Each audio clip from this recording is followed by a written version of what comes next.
Hi friends, അപ്പോൾ ഇന്ന് നമ്മളുള്ളത് അവോഗാർഡനിലാണ്. അവോഗാർഡൻ നമ്മുടെ വീടിൻ്റെ അടുത്തുള്ളൊരു കഫേയാണ്. ഇത് ശരിക്കും എക്സാക്ട് ലൊക്കേഷൻ എവിടെയാണെന്ന് വെച്ചാൽ നമ്മുടെ എറണാകുളം ജില്ലയിൽ പുത്തങ്കാവ് അമ്പലത്തിൻ്റെ തൊട്ടടുത്ത് തന്നെയാണ് ഈ ഒരു കഫേ ഉള്ളത്.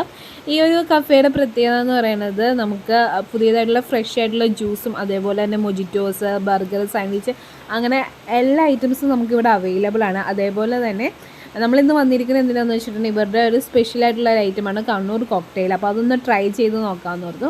അതുപോലെ തന്നെ നമ്മളൊരു ചോക്ലേറ്റ് ഷേക്കും ഓർഡർ ചെയ്തിട്ടുണ്ട്. അപ്പോൾ നമ്മളിരുന്ന ടേബിളിൽ ഇന്ന് നമുക്ക് ചെസ്സാണ് നമുക്ക് ഇരിക്കുന്നത്. അപ്പോൾ ഞാനും അനൂസും കൂടി ഇന്ന് ചെസ്സ് കളിച്ചുകൊണ്ടിരിക്കുകയാണ്. അപ്പോൾ ചെസ്സ് കളിക്കുന്നതിനൊക്കെയാണ് നമുക്ക് ചോക്ലേറ്റ് ഷേക്കായിട്ട് നമുക്ക് ആദ്യം വന്നത്. അപ്പോൾ നമ്മൾ ആദ്യം ചോക്ലേറ്റ് ഷേക്ക് ട്രൈ ചെയ്യാമെന്ന് വിചാരിച്ചു. അപ്പോൾ ഇത്രയും വലിയ ഗ്ലാസ്സിലാണ് നമ്മുടെ ഷേക്ക് വന്നിട്ടുള്ളത്. അപ്പോൾ ഇവരുടെ ഓരോ പ്രോഡക്റ്റ്, ഇപ്പോൾ ബർഗർ ആയിക്കോട്ടെ, സാൻഡ്വിച്ച് ആയിക്കോട്ടെ, ഇപ്പോൾ ഷേക്ക് ആണെങ്കിൽ പോലും അവർ തരുന്ന ക്വാളിറ്റി ഇച്ചിരി കൂടുതലായിരിക്കും, ക്വാണ്ടിറ്റി ഇച്ചിരി കൂടുതലായിരിക്കും. അപ്പോൾ ഇത്രയും വലിയ ഗ്ലാസ്സിലാണ് നമുക്ക് ഷേക്ക് ഇട്ടിരിക്കുന്നത്. ഷേക്ക് അടിപൊളിയാണ്. അതേപോലെ തന്നെ പറയാതിരിക്കാൻ വയ്യ, ഇവർ ഓരോ ഷേക്കിലും നമ്മളിപ്പോൾ ചില കടകളിൽ പോകുമ്പോഴേക്കും സിറപ്പ് ഉപയോഗിച്ചിട്ടായിരിക്കും ഷേക്കും കാര്യങ്ങളൊക്കെ ഉണ്ടാക്കുക. പക്ഷേ ഇവിടെ ഒരു സിറപ്പും യൂസ് ചെയ്യാനുള്ള നാച്ചുറൽ ആയിട്ടുള്ള ചോക്ലേറ്റ് വെച്ച് തന്നെയാണ് അവർ ചോക്ലേറ്റ് ഷേക്ക് ഉണ്ടാക്കിയിരിക്കുന്നത്. അത് നമുക്ക് ടേസ്റ്റ് ചെയ്യുമ്പോൾ തന്നെ നമുക്ക് അറിയാൻ പറ്റും. അതുപോലെ തന്നെ മധുരവും ഒക്കെ തണുപ്പും എല്ലാം പാകത്തിനാണ്, നമുക്ക് ഒരു ബാഡ് ഇതായിട്ട് നമുക്ക് തോന്നിയില്ല. ഷേക്ക് അടിപൊളിയായിരുന്നു. അടുത്തത് നമ്മൾ കണ്ണൂർ കോക്ടെയിൽ വരാൻ വേണ്ടി ഇങ്ങനെ വെയിറ്റ് ചെയ്തിരിക്കുകയാണ്. അപ്പോൾ ഫസ്റ്റ് ടൈമാണ് ഞാനിത് കഴിക്കുന്നത്, ട്രൈ ചെയ്ത് നോക്കുന്നത്. അപ്പോൾ ഇതാണ് നമ്മുടെ കോക്ടെയിൽ. സത്യം പറഞ്ഞാൽ പപ്പായയുടെയും ഒരു മിക്സാണിത്.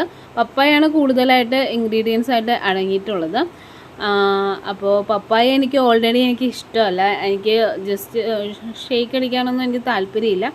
അതുകൊണ്ട് തന്നെ ഇത് ഞാൻ അനൂസിന് ആദ്യമാണ് ട്രൈ ചെയ്യാൻ കൊടുത്തത്. അപ്പോൾ അനൂസ് പറഞ്ഞ് പപ്പായയുടെ ടേസ്റ്റാണ്, കുഴപ്പമില്ല എന്ന് പറഞ്ഞു. അതുപോലെ തന്നെ നട്ട്സും ഉണ്ട് കേട്ടോ. അപ്പോൾ ഞാനിത് ട്രൈ ചെയ്തിട്ട് എങ്ങനെയുണ്ടെന്ന് പറയാം. സംഭവം അടിപൊളിയാണ്, ഹെൽത്തിയാണ് ഈ ഒരു കോക്ടെയിൽ എന്ന് പറയുന്നത്. അതായത് നമ്മൾ പപ്പായാണ് ഫുൾ മെയിൻ ഇൻഗ്രീഡിയൻ്റ് എന്ന് പറയുന്നത്.